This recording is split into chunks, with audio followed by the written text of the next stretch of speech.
Chhattisgarh real estate agent Indrajit Bhattacharya से पूरब time ने की एक मुलाकात। उन्होंने अपने कार्यों का अनुभव कुछ इस प्रकार साझा किया। नमस्कार दोस्तों, मेरा नाम इंद्रजीत भट्टाचार्य है और मैं बाय प्रोफेशन एक रियल एस्टेट रियल्टर हूँ। सर, इस फील्ड में आपको कितने सालों का अनुभव है, कुछ बता पाएंगे हमको? अक्षय जी, मेरे को लास्ट 11 इयर्स इस फील्ड में हो गए हैं और 11 इयर्स से मैं रियल एस्टेट का ही काम कर रहा हूँ। सर, इन 11 साल में क्या क्या अनुभव प्राप्त हुआ है और किन किन प्रोजेक्ट में काम कर चुके, कुछ बता सकते हैं हमको?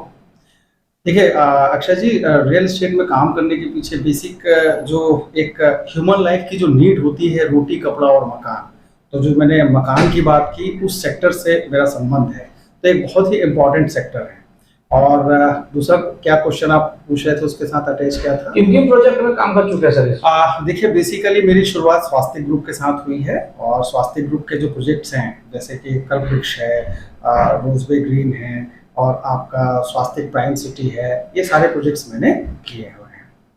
सर, जैसे कि आपको कोई कस्टमर प्रॉपर्टी लेने आता है, कोई घर लेता है, किसी जमीन चाहिए, किसी फ्लैट चाहिए, तो कस्टमर को क्या सजेस्ट दे पाते हैं, कुछ बता सकते हैं हमको?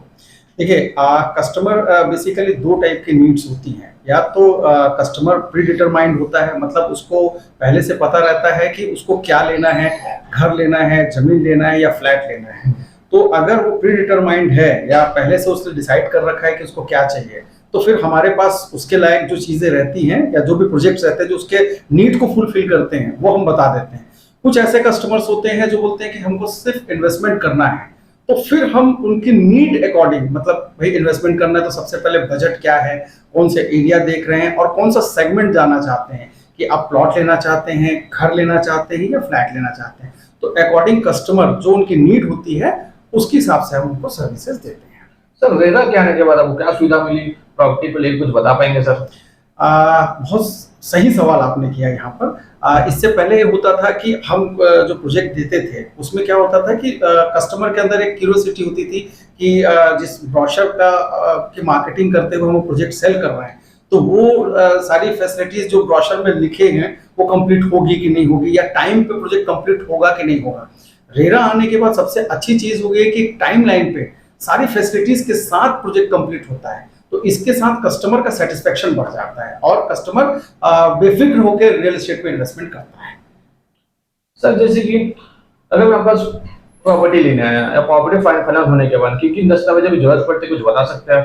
देखिए प्रॉपर्टी दो तरीके से, आप as a buyer point of view से बोलूं तो दो तरीके से आप देखते हैं कि भाई या तो मैं पूरा कैश में परचेस कर सकता हूं या जो मेरी सेविंग्स है उसके हिसाब से। दूसरा होता है बैंक फाइनेंस के थ्रू आप ले सकते हैं।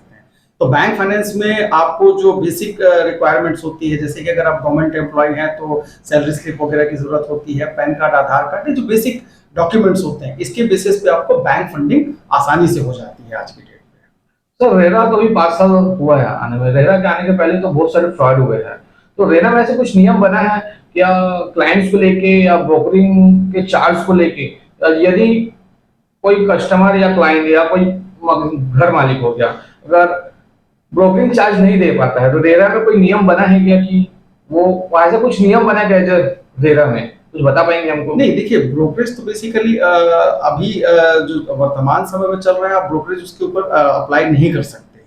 ठीक है, कस्टमर जब तक ना चाहे, अगर देखिए इनडायरेक्टली और डायरेक्टली वाली बात होती है यहाँ पर। जनरली आपकी फैसिलिटी से अगर आप हैप्पी हैं और अगर उसको कंपनसेट कर रहे हैं तो ठीक है, बट रूल्स ऐसा कुछ नहीं है कि आपको देना ही है। जैसे कि फ्रॉड, रेरा के बाद फ्रॉड कम हुआ है, कैसा कुछ बता सकते हैं? बिल्कुल कम हुए सर, लगभग 99% जो रियल एस्टेट के फ्रॉड्स थे वो कम हो गए। बेसिकली फ्रॉड्स ये होते थे कि कंप्लीशंस, प्रोजेक्ट के कंप्लीशंस को लेके होते थे कि भाई प्रोजेक्ट कंप्लीट समय पे नहीं होता था, बरसों चले जा रहे हैं प्रोजेक्ट्स में और क्लाइंट्स लेने के बाद पछताता होता था कि भैया मैंने कहाँ पैसे लगा दिए। रेरा आने के बाद कोई भी प्रोजेक्ट अगर रेरा अप्रूव्ड है तो एक टाइम लाइन के अंदर उसको कंप्लीशन देना ही देना है, प्लस लीगैलिटी। बहुत सारे फ्रॉड्स होते थे प्लॉट्स को लेके, वो नहीं होते हैं क्योंकि रेरा इस पे पूरा सुपरविजन करता है। तो कस्टमर के पॉइंट ऑफ व्यू से बहुत अच्छा हो गया, रेरा आ गया, हम बहुत खुश हैं। सर, अभी किन प्रोजेक्ट में काम कर रहे हैं, कुछ बता सकते हैं और उस प्रोजेक्ट में क्या फैसिलिटी है, क्लाइंट्स को कुछ बता पाएंगे आप? देखिए अभी बेसिकली जो रायपुर है, वो रायपुर जो है वो शंकर नगर के आगे अगर आप देखते हैं रिंग रोड नंबर 3 है, विधानसभा है, नया रायपुर है, ओल्ड धमतरी रोड है, ये बेसिकली इन एरियाज, ये इमर्जिंग एरिया है, ये फ्यूचर का रायपुर है। और ये तीनों चारों एरिया में हमारे प्रोजेक्ट्स हैं, लगभग 2 से 3 प्रोजेक्ट हर एक एरिया में हमारी कंपनी के रहते हैं वहाँ पर। उसमें सर उस प्रोजेक्ट में सारी कस्टमर की सारी डिमांड, सारी सुविधा है उस प्रोजेक्ट में, हम बता सकते हैं? बिल्कुल बिल्कुल, बहुत सही सवाल आपने किया कि हमारे जो प्रोजेक्ट्स होते हैं उसमें जो बेसिक कम्युनिटीज होती है। देखिए बेसिक कम्युनिटीज क्या होता है कि आपके पास बच्चों के खेलने के लिए गार्डन होना चाहिए, एक क्लब हाउस होना चाहिए जिसमें आप एक्सरसाइज वगैरह कर सकें, एंटरटेनमेंट कर सकें, ठीक है। रोड का जो चौड़ीकरण है वो इतना सफिशिएंट हो कि ट्रैफिक का प्रेशर उसके ऊपर ना हो, गार्डन वगैरह सारी चीजें और सारी बेसिक कम्युनिटीज के साथ हम कोई भी प्रोजेक्ट देते हैं। हमारे सारे प्रोजेक्ट्स में आप देख सकते हैं कि सारी सुविधाएं हम कंप्लीट करके रखे हुए हैं।